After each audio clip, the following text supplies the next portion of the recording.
school bus full of screaming at. Hey guys, I'm Mike, living with 3M, and today I'm gonna show y'all how to replace a shock on a storm door that's sick, broke, weak. In the famous words of Carl Childers, some people call it a closer, storm door closer. I call it a shock.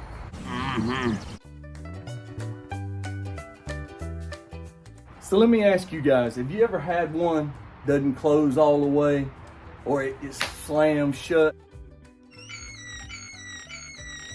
It's time to replace that old worn out unit. I'm here to show you how. I've got a video on replacing this as well if you guys will check that out.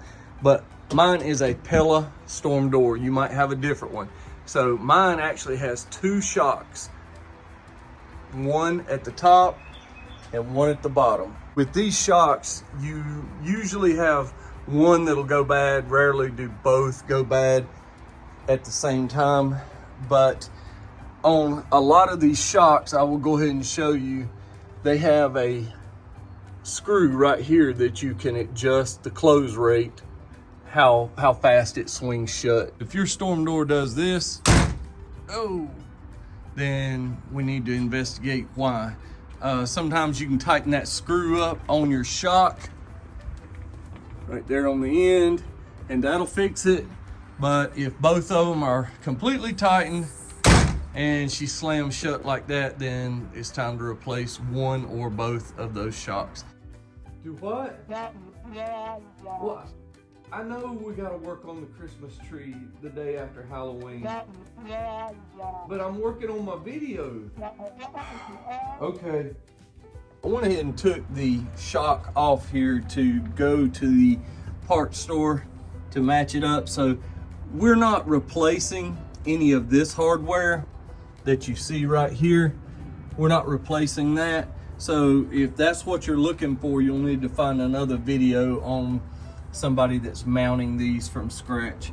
But we're just replacing the shock. So, oh, look at the cute pumpkins my grandkids did. Oh, you pumpkins, look at them little pumpkins. Now, after doing some research, I found out that it did look like it was the bottom one that was going out.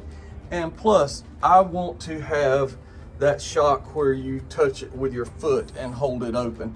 I am sick to death of sliding the metal stopper over every time we're trying to get groceries in the house. Okay, so the one I chose has the button you push with your foot to hold it open, and it is a Wright Products.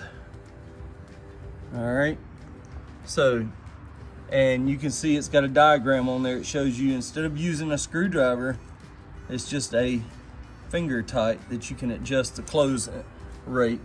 Okay, and one thing to mention, when I took, all you do is pull these out. So these little pins, and you want to make sure you know which one came from where. The short one was nearest the door, the main door, and this one, the longer one, was further away. All right, I'm gonna try to get out of the way of the camera and show you guys that the thumb screw goes in the front. And oh yeah, one good thing to mention, I was about to put it with the kick button in the back. You want to flip it over to where the kick button is near your foot. All right, so we're going to take the short pin, place that right in there and push down. Very simple. And you want to get it up here in its bracket. There we go. All right.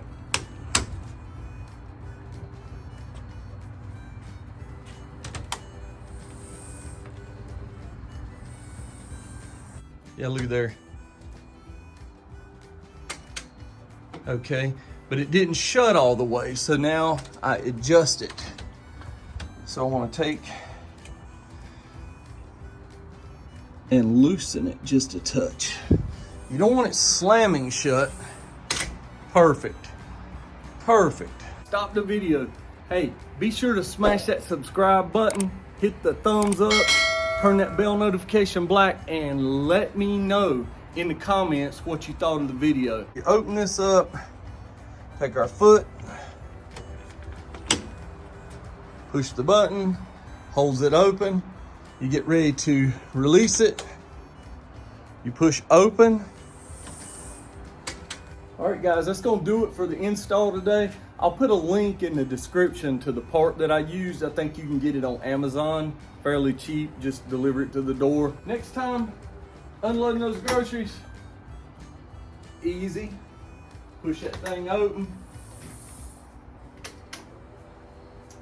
Catch you on the next video.